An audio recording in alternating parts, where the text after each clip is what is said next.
سلام، روز بخیر. امیدوارم حالتون خوب باشه. امروز میخواستم یه توضیحی در مورد جفتگیری سگ‌ها بهتون بدم. همونطور که می‌بینید دو تا به هم چسبیدن، اصطلاحاً قفل کردن.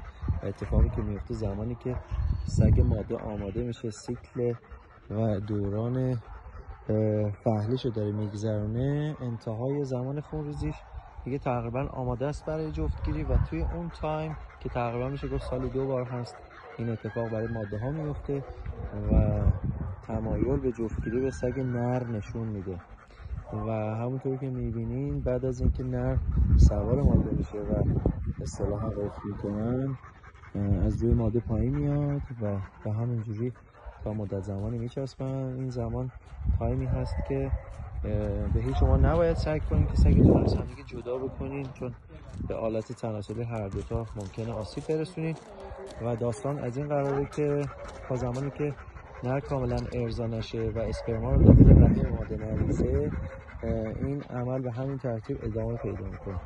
خیلی فکر میکنن اگر تعداد دفعات جفتگیری زیاد باشه، اتفاقی که میفته اینه که تعداد توله ها به همون نسبت میره بالا، در صورتی که همچین چیزی نیست. توی مقاله‌ای که من میخوندم تعداد دفعات جفتگیری هیچ ارتباطی به تعداد توله ها نداره، چون زمانی که نر با ماده جفت میخوره تقریبا میلیون ها اسپرم وارد رحم ماده میشه و اگر ماده توی بهترین زمان و آماده ترین زمانش باشه، اون تعداد تخمکی که باید رو آزاد کرده و اگر اسپرم نر شما کافی و به اندازه و سالم باشه، اون تعداد تخمک بارور میشه.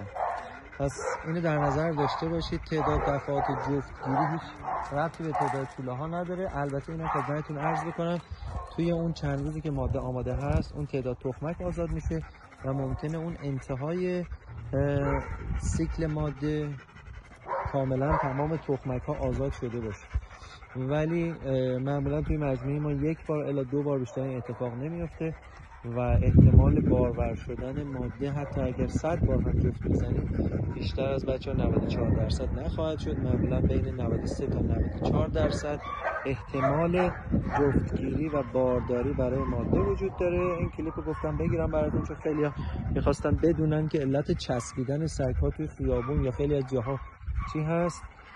در ماده همونطور که میبینیم کاملا تو هم قفلن و ایشالله بعد از مدت 62 روز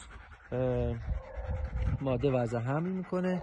توی زمان بارداری اصولا شما باید تعداد توله های تعداد توله ها رو توی شکم مادر تخمین بزنید که بدونید زمانی که مادر داره زایمان میکنه توله‌ای توی رحمش باقی نمونه. گاهن ماده‌ای که ضعیف هستن ممکنه اتفاق براشون بیفته و این کاملا خطرناک هست.